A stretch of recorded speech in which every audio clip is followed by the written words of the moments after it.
Hello everybody, you're listening to The Archer on 106.6 FM Wickham Sound. This is the weekly radio show where we chat about the local arts news. We have a different guest on each week. We head over to the Rhylight Zone for a short story and or some poetry. We catch up with Twangling Jack Ford over in the Oak Shed for a weekly album review, and we play local, unsigned and or independent music. As always, you can find us on Facebook. If you search for The Art Show on Wickham Sound, you should be able to find us. And we are repeated on Wickham Sound on Monday nights. We're on the Wickham Sound Listen Again, iTunes, Spotify, and wherever else you get your podcasts. Please do leave us a short review on your podcast platform of choice. It all helps. You can also reach out to me here at the studio by dropping me a line on dane.cobain@wickhamsound.org.uk. That's dan.cobain @wickhamsound.org.uk. I'm particularly keen to hear from poets, performers, musicians, people with MP3s, local arts news, etc. Don't hesitate to get in touch.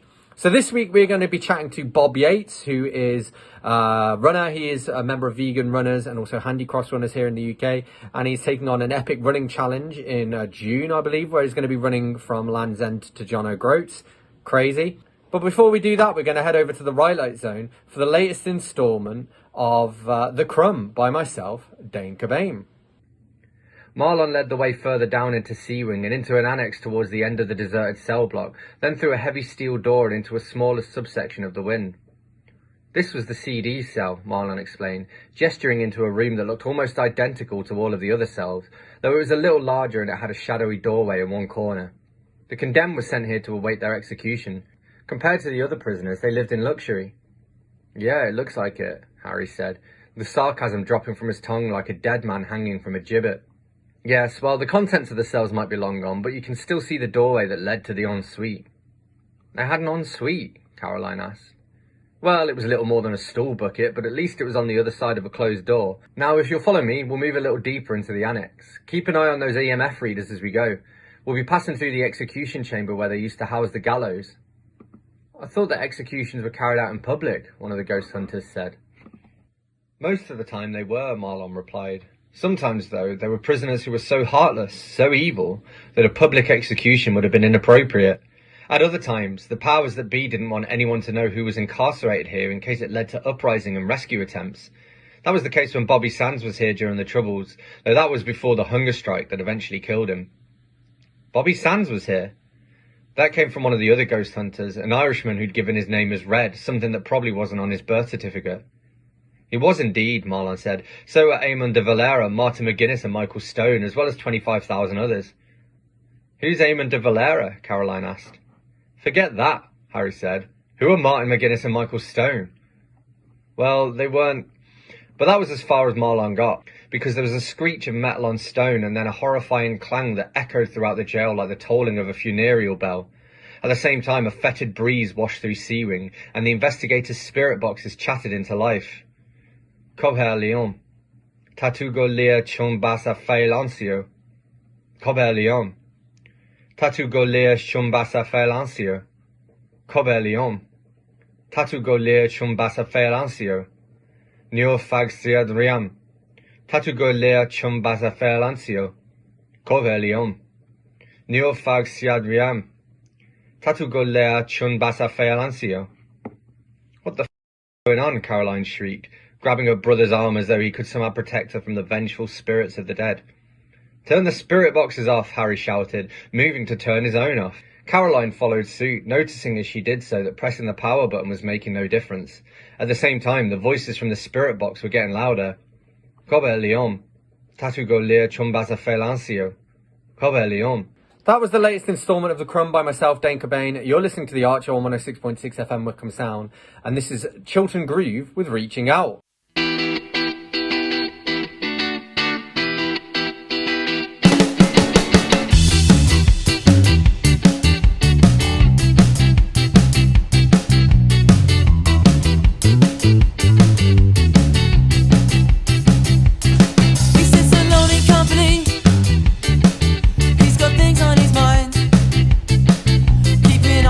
Conversation he has tried.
Sometimes we can't find the words. Everyone has a voice. We just want to be heard.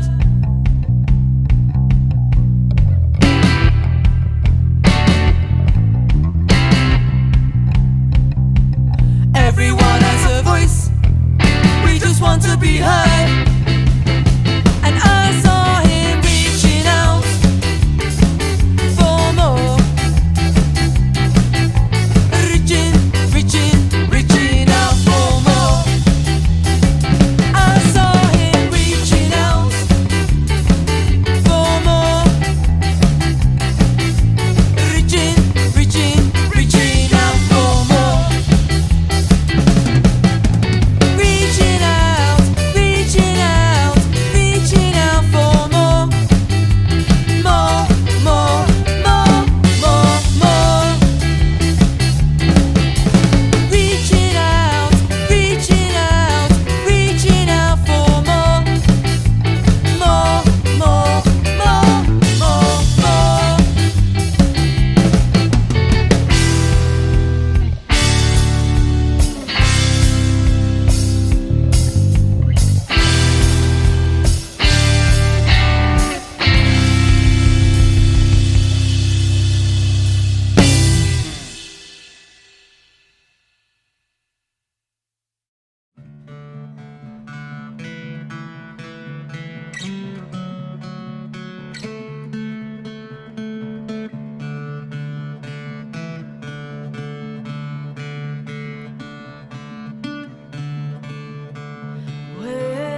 That was Wait by Alice Jane, and before that we had Chilton Groove with Reaching Out. You're listening to The Archer on 106.6 FM Wickham Sound. I'm your host, Dane Cobain, and it's time for us to be joined now in conversation by this week's guest, who is runner Bob Yates. I mean, the first question is one that I ask everybody, which you may or may not have an answer to. It's what was the last book that you read, and what did you think of it? Now, that's quite an interesting question because being a runner, I Mm-hmm. don't get much opportunity to read books. In other words, having something in your hand, Mm-hmm. is something because I'll be somebody that does cooking. I'm somebody perhaps that does driving. I'm somebody that does running. So all those activities are quite difficult to do with a book in your hand. Mm-hmm. So I'm an absolute fan of Audible. Mm-hmm. And with Audible, obviously you can listen to books, particularly when you're running. That's when I've Mm-hmm. got time, or cooking, or driving. So I tell you, the current one that I'm listening to at the moment is the new Robert Crace Mm-hmm. book, which is about Elvis Cole, who's a private detective, and his partner Joe Pike, who's the sort of the tough guy out of the duo.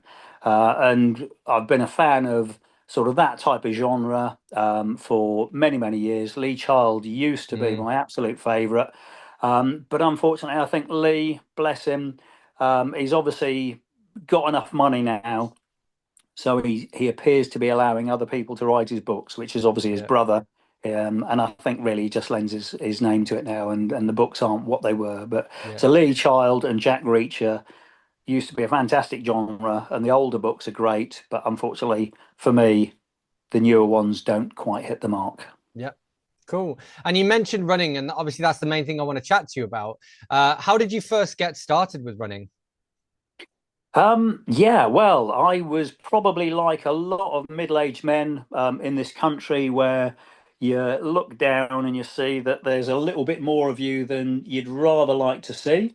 So I'd got I was carrying more weight than I wanted to.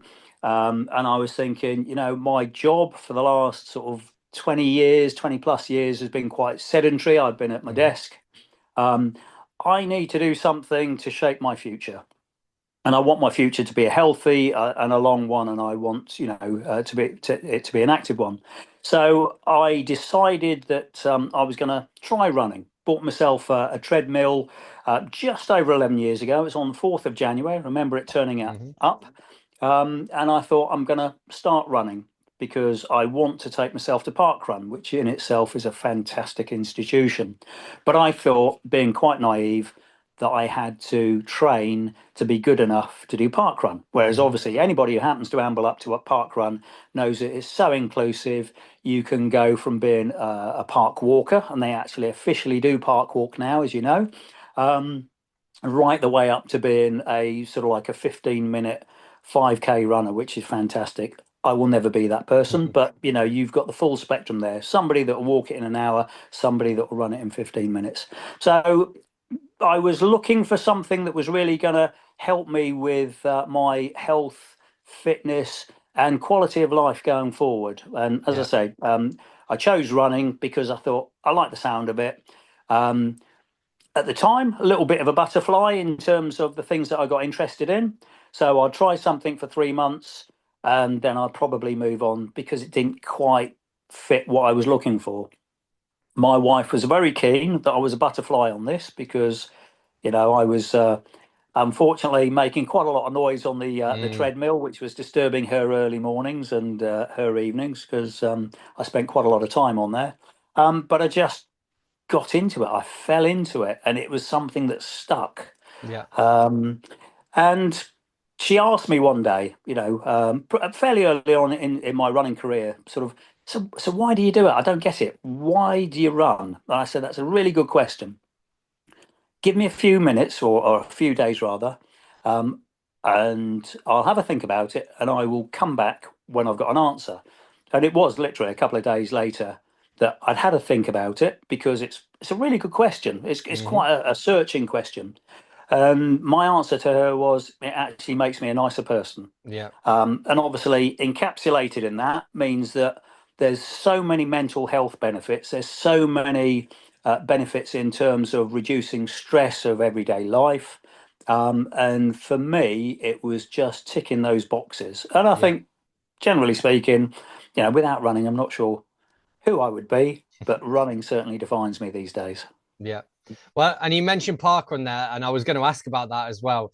You've kind of talked about what some of the reasons why you like it. Could you tell us what it is, and also how many parkruns have you done so far? Yeah, well, so Parkrun is a free 5K run throughout this country and throughout many countries in the world, particularly strong in Europe. But I mean, you can go to, I think they got now park runs in Australia. So Hmm. it's, got such a far reach. So it's a free 5K event. It's not a race. It's a 5K event which you do at your own pace. You go onto the website, you print yourself off a barcode. That barcode allows you to record your times week after week or however many times you turn up. It will also allow you to record where you go to different parkrun events. And it's just a fantastic way of really measuring how you're doing on a 5K distance. Because 5K to some people will seem like a really long way. To other people, it will seem quite a short distance. But it's a Hmm. fantastic way of gauging your fitness over a period of time because most people put an awful lot of effort into their 5K. And if you can see yourself progressing week after week, it's a great way of seeing how fit you're getting and Hmm. how much you're benefiting from running. And the park run community is fantastic. I mean, it's lovely to be able to go to another town, anywhere in the UK, anywhere in Europe or beyond, and actually get welcomed as a park run tourist because Hmm. they're always at the beginning. They're always talking about where people have come from that have turned up or have bothered to turn up at that particular park run. And sometimes you have people as far away as Melbourne, Hmm. which you can't really get much further from the UK than that. So, fantastic institution. And as I said, it's free. What better way of promoting health than Yeah. having an all-inclusive event that's regular as clockwork? It's run by volunteers, so as a volunteer, you get a lot of benefit out of it because it makes you feel good to actually add to other people's lives, contribute to other people's lives. And Parkrun is just a wonderful institution. I'd recommend anybody, whether they want to walk it or they want to run it, whether they think they should or they shouldn't. All I would say is try it because it's Hmm. such a great event. Cool. And you're in a few different running clubs. I wanted to chat first of all about vegan runners. So, what can you tell us about your involvement in vegan runners? How long have you been a member, and all that good stuff? Really good question. So first of all, I've been a vegan for about I can't remember if it's 5 years now or 6 years. Um, Really, because of there's so much information that's available to us now that allows you to make decisions about healthy food Hmm. choices, about how you want your food to be looked after. So animal welfare is one of the things that I find that really resonates with me because I think basically I would be a meat eater if I could guarantee that the food I was eating had had a good life and a good death. But Hmm. unfortunately, with the farming practices, not so much in this country. I think we've got fairly good farming practices. Still not what I would want to have, but certainly when our food comes from further afield, you just can't guarantee the Hmm. quality of life that animal's had. And really, for me, that's just made me think much more closely about what I want to eat. So I've decided 5 years ago, as I say, 5 or 6 years ago, to become vegan. And for me, it's been really positive. I've never once thought, actually, I fancy a meat Mm. sausage or I fancy a steak. It was a very easy switch to make. You I think you do have to make sure that you look more closely at your diet, so you make sure you're getting all the right nutrients. It is very easy to get the right nutrients on a vegan diet. You've just got to tweak it. Hmm. But that's the veganism bit. But going into vegan runners, obviously, because I'm a vegan, it's great to be a member of vegan runners. So vegan runners you mentioned earlier, I'm a member of two running clubs. One is the local High Wycombe Handy Cross runners. Marvelous people. I'll come on to that in a moment. But Vegan Runners is obviously UK wide and further. And when you're running an event up in Newcastle or in Scotland or just further afield from High Wycombe, you'll always see a vegan runner, and it's great to have the camaraderie of other club members around you, and knowing, because I think Vegan Runners, if I'm right, is the biggest running club in the UK. It's definitely the biggest one on parkrun, so probably. So, you know, you always come across a fellow club member on an event, and it's just nice to share that camaraderie, because to me, running's all about people. It's all about sharing experiences, because when you're both sort of you're running something, and you know, I tend to do longer distances, and longer distances tend to be, you know, sort of they are quite difficult, particularly towards the ends. You know, and it's great to have other people that you can share that experience with, and everybody's, you know, just so welcoming. It's lovely to be part of, you know, a national club such as Vegan Runners, and to be able to spot quite easily with the very distinctive colours that they wear, or that we wear, you know, your fellow club members. Yeah. You're listening to The Archer on 106.6 FM Wycombe Sound. I'm your host, Dane Cobain. I'm here in conversation with Bob Yates, and this is Steve Winch and The Inception with Nitro.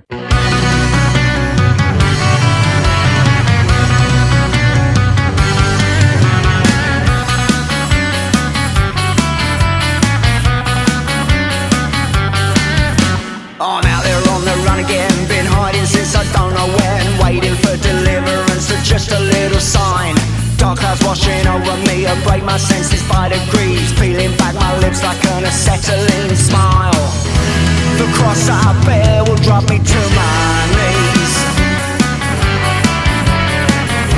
The door was locked but now I'm leaving.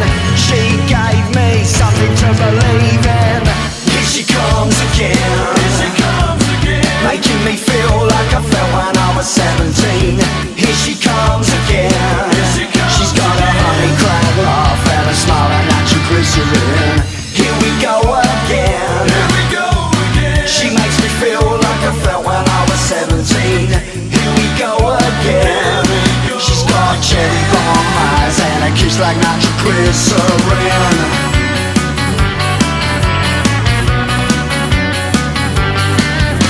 Like waking from a dreamless sleep, these thoughts alone are mine to keep on straining at the tether as I turn to face the light. Imposter in a sullen face, awash with tears and out of place. These scars will tell the story of ascension from the night. The cross I bear will drop me to my knees. The door was locked but now I'm leaving. She gave me something to believe in. Here she comes again, making me feel like I felt when I was 17. Here she comes again. She's got a honey crab laugh and a smile and natural glycerin. Here we go again. She makes me feel like I felt when I was 17. Here we go again. She's got cherry bomb eyes and a kiss like nitroglycerin. Save me from myself. Save yourself from me. Save me for yourself, baby.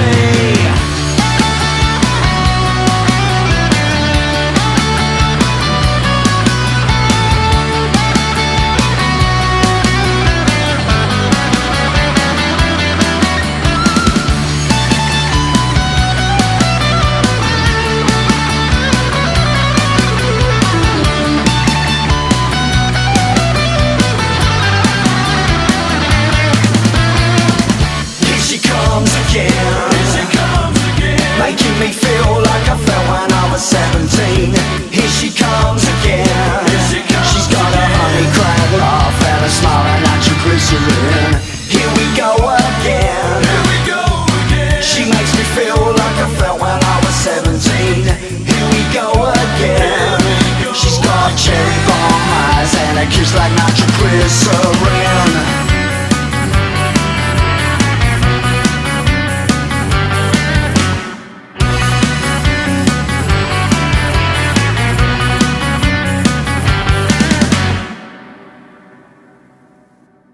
That was Nitro by Steve Winch and the Inception. You're listening to The Archer on 106.6 FM Wickham Sound. I'm your host, Dane Cobain, and it's time for me to be rejoined in conversation now by this week's guest, who is runner Bob Yates.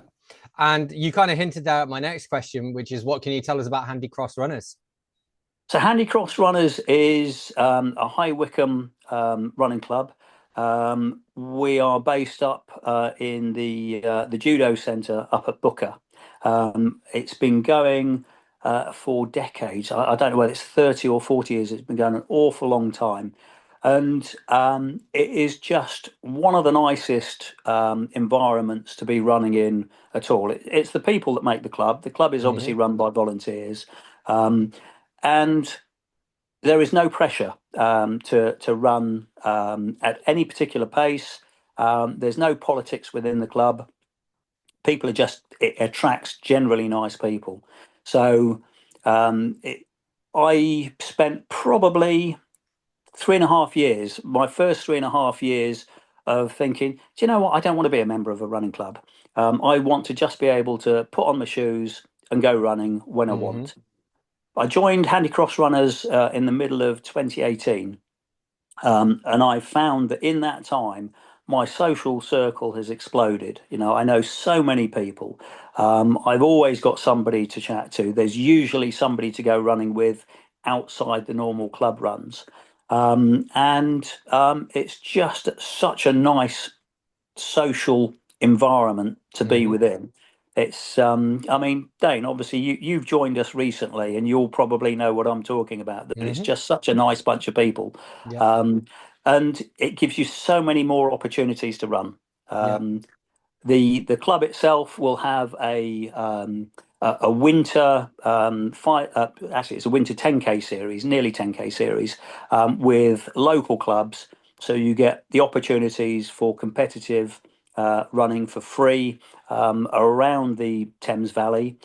We do a summer series, which is a 5k series. Again, I think you've got to pay a very modest sum of like £10 to get your number. That entitles you to run in at least 5 races. So it's £2 a race, and you're running against again people who are better than you, people who are slightly slower than you. But it's just great to be within that environment, and obviously you get judged as a club, you don't get judged as an individual. So the more people that go out running to represent the club, the better it is. And again, it's just a bunch of people that work towards the good of each other. It's run by volunteers, and we're all having a good time. We're all adding to our running experience. Yeah. Okay, so the big question that we want to chat about is your big adventure you've got planned. So I guess I don't want to spoil it for the listeners. So do you want to just introduce what is happening later this year? Well, let me just sort of give you, if I may, a little bit of background. So I've turned 60 this year, so I've been running 11 years. And so obviously I started getting into running really when I was 49, just a few days before I was 49. And I did the usual thing. So I got myself fit for 5K, which I could run, and I could run it okay, but so could everybody else. Then I got into 10Ks along with everybody else. I started doing half marathons. Then I was doing marathons. And there's lots of people running marathons these days. And I thought, well, actually, how can I distinguish myself from perhaps the rest of my running colleagues? And I thought, well, I'll start doing longer distances.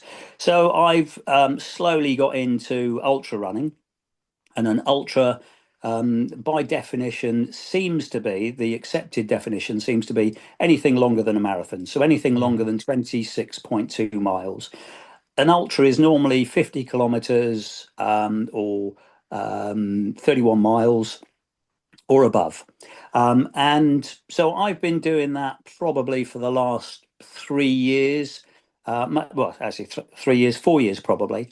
But I decided for some reason I saw an advert on Facebook by Rat Race, Hmm. who were advertising this new event that they'd got called Run Britannia. And basically, it's running from Land's End to John O'Groats in 5 weeks. So it's essentially a marathon a day. You do get 4 days off during that. So at the end of every week, you do get a day off for rest and recovery. Yeah. But otherwise, it's a minimum of a marathon a day, sometimes up to about 40 miles. Um, and I was looking for something that actually I think would be a nice cherry on the top of my running career, if I can Hmm. use that expression. And I just thought, what a cool thing to do and experience, and actually have on my resume of life, shall we say, as to Yeah. what have you done in your life? Well, actually, I've run from John O'Groats to Land's End. So 3 years ago, I signed up for this. It's all self-funded. I've been training for 3 years for it. It happens I think it actually starts on the 31st of May this year.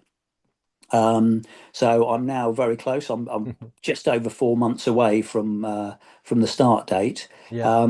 But this, because I signed up 3 years ago, this three and a half years has absolutely coloured what I'm doing in what by way of training. And Hmm. so, for example, this year, I mean, I've done an awful lot of ultras and marathons. Last year, it was roughly one a month. Yeah. Um, Managed to get myself to do a 100 miler last year, so that's the Centurion Autumn 100, just to see whether I could. Yeah.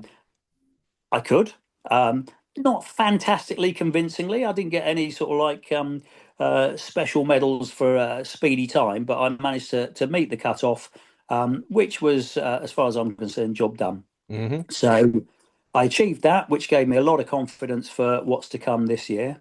And as I said, this is something that's organised by Rat Race over 5 weeks, and I'm just making sure that the next 4 months I'm spending with my training, making sure I'm doing the right amount of running, the right distances, to ensure that I'm ready for it. Hmm. Um, I've had a lot of people say to me, "Well, if you're doing something that bonkers, you've got to be doing it for charity." So I some of the ultras that I've been doing are run by a company called XNRG, who do, for example, the Amersham Ultra. They do the Chiltern Challenge, which is from the Princess Risborough School. They do the Tring Ultra, so all relatively local to High Wycombe. They do other ultras as well, but that ties them in really to be more local to us. And they help fundraise for a charity called Humanity Direct. Humanity Direct is a really sort of like low overhead charity that supports children in poorer countries that need medical care. And it's the sort of thing that you and I take for granted when we go Hmm. to the NHS because we've got a sore leg or we need a more serious operation. We know that the NHS is always there for us. But these kids, for example, in Uganda, their parents are on such a low wage that they really struggle to be able to afford any form of medical care for them. So Humanity Direct step in, and you get an awful lot of bang for your buck. I mean, I've seen some of the cases that they've got on there, and you can change a child's life for £500. Yeah. I think that's a marvelous thing to be able to do for a relatively small sum. Hmm. So I'm very pleased to be trying to fundraise for Humanity Direct to try and support some children who are less fortunate than most of the children in this country. Yeah. Cool. Well, I'd normally end on what's next for you and where can people go to find out more. I think we've kind of covered what's next for you. So where can people go perhaps to donate to Humanity Direct, and also where can they go to learn a bit more about Handy Cross Runners? So, as usual these days, the website is a great place to go. If you Google Handy Cross Runners, I'm actually the membership secretary there. So if Hmm. you send an email into Handy Cross, it's likely to be either replied to by myself or our chairman, Simon. It's a very welcoming club, as I've said. If anybody's interested in joining Handy Cross Runners, we would say come along and try us. Try us for a few sessions. See whether we're a good fit for you. You'd be exceedingly welcome. The only thing we'd say is let us know you're coming so we can make sure there's somebody there to look after you. And similarly to Humanity Direct, if you go onto their website, you will find that down on one of the fundraisers, my details will be there. So it's Bob Yates. You'll see that it gives you, first of all, my fundraising page. But if you click a little bit further down, there's my sort of bio, which tells you a little bit about what makes me tick, basically, and why I'm doing the challenge. And the one thing you haven't asked me about, which actually I think is quite a good thing, is how do I do all this running without going bonkers? Without thinking, I need to stop, because obviously it's a really tough, or it can be exceedingly tough if you're at the end of a 10, or should I say, so my 100 miler, as I said, I wasn't the fastest. It took me just under 28 hours. So I'm running consistently for just under 28 hours. What do I do? How do I feed the part of my brain which always tells me that I can't do stuff and that actually I should stop because this is stupid? We all have that inner voice. And for me, it's music. Yeah. My brothers brought me up on Thin Lizzy. Whether I liked it or not, it was always in the house. And there was one occasion when I was running and I was feeling quite stressed. I tend to do mental maths with, I've gone this far, I've got this far to go.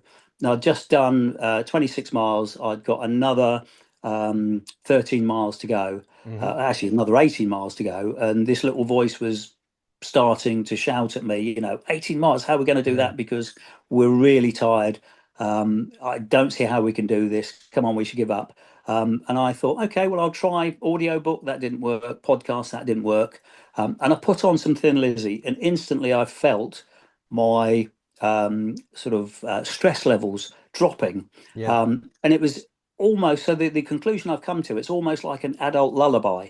And I'm thinking, well, actually, if I've got that, and whenever I have a tough session, whenever things get tough when I'm running, I put on Thin Lizzy. It turns off that voice, because that voice starts listening to Thin Lizzy. As I said, it's a soundtrack of my youth. I'm sure we've all got something like that. And actually, it's an interesting thing for me to discover about myself. And I'm sure that if some people, some of the listeners think about that, they'll all have their own version of that to be able to quieten that voice when they need to be a little bit stronger than they perhaps feel at the time. Yeah. Awesome. Big thank you to Bob Yates for joining me. You're listening to the Archer on 106.6 FM Wickham Sound. I'm your host, Dane Cobain, and this is Altered Mindset with Same Street.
Stop me in my tracks, break down this wall between us. Look far away to bring it back, so we're not stuck in the middle. You try to stand, stumble and fall, resist the fight between us. Now we both understand the call, we're all just stuck in the middle.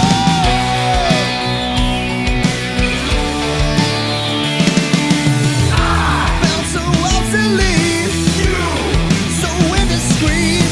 We will never meet, two sides of the same street. Downtrodden and beat, you always on your feet. We will never meet, two sides of the same street.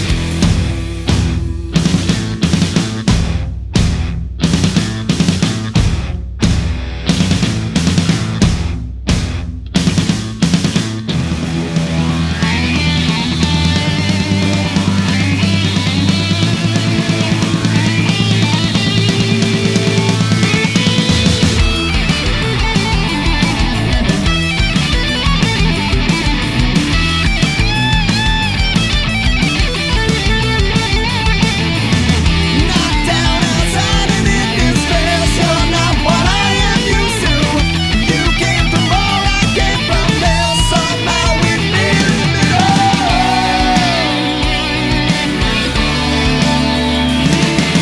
I felt so obsolete, you so indiscreet.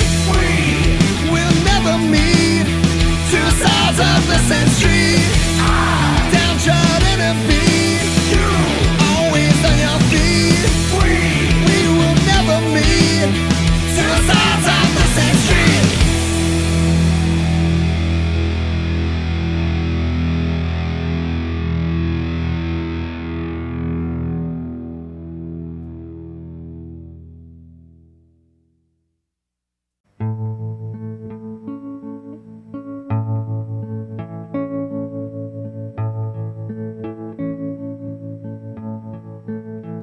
I want somebody to share the rest of my life, share my innermost thoughts, know my intimate details, someone who'll stand by my side and give me support, and in return he'll get my support. He will listen to me when I want to speak about the world we live in and life in general.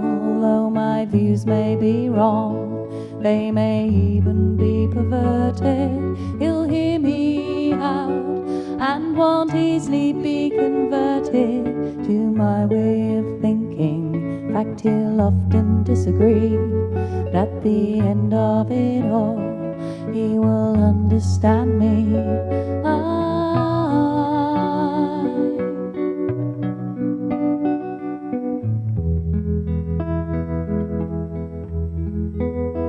I want somebody who cares for me passionately, with every thought and with every breath. Someone who'll help me see things in a different light. All the things I detest, I will almost like. I don't want to be tied to anyone's strings. I'm carefully trying to steer clear of those things. And when I'm asleep, I want somebody who will put their arms around me, kiss me tenderly. Things like this make me sick, but in a case like this, I'll get away with it.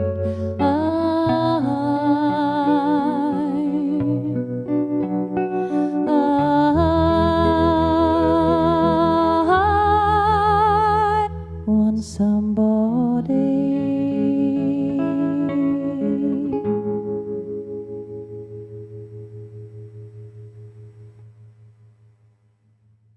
That was Somebody, a Depeche Mode cover by Grace Note, and before that we had Same Street by Altered Mindset. You're listening to The Archer on 106.6 FM Wickham Sound. I'm your host, Dane Cobain, and it's time for us to head over to the Ilk Shed now to catch up with Twangling Jack Ford for this week's album review.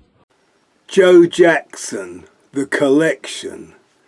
This is a bargain CD I almost certainly bought from Sainsbury's. In the mid-1970s pub rock years, when not seeing pub rock bands in pub rock pubs, I would see a covers band in a nightclub attached to a pub. They were what the Americans call a bar band. They played rock and soul covers. I learnt a lot watching the guitarist, like how to play the Born to Be Wild organ riff on a guitar. He played a Les Paul copy and I copied him by buying a similar guitar. One night the usual band were not there.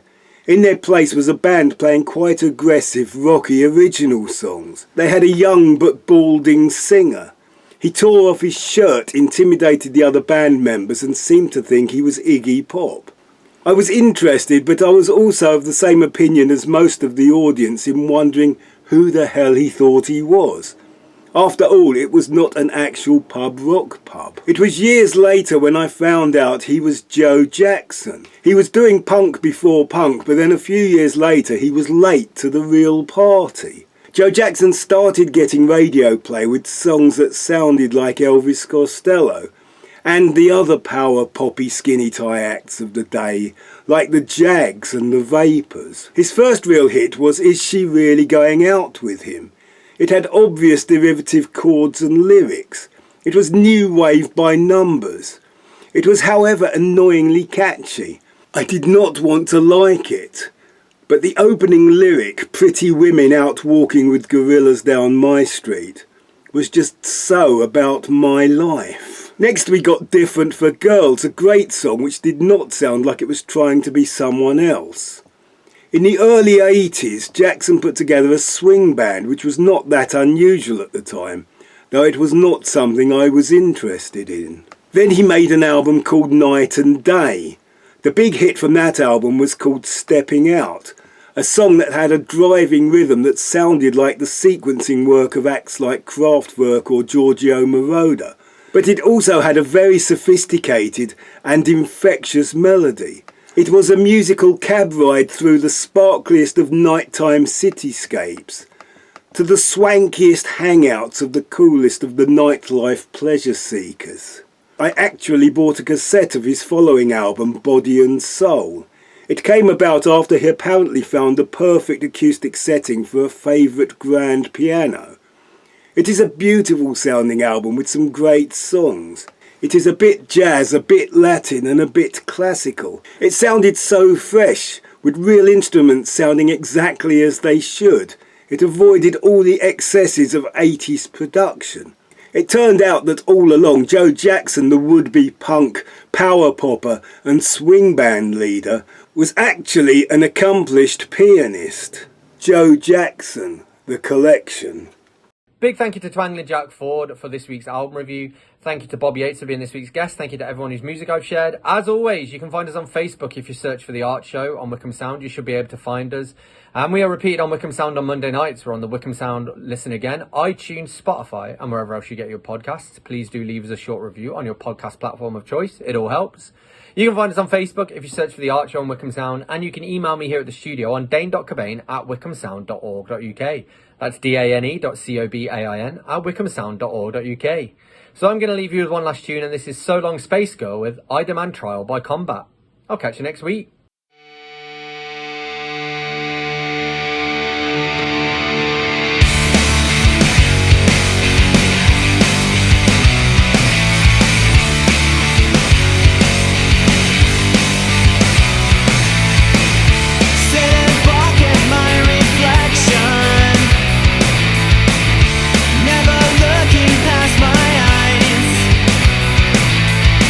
My life is falling down around me.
myself, but sometimes I wish I'd drowned. Ain't a song in the world that can save me now. I'm too far gone. 'Cause I tried, but I just don't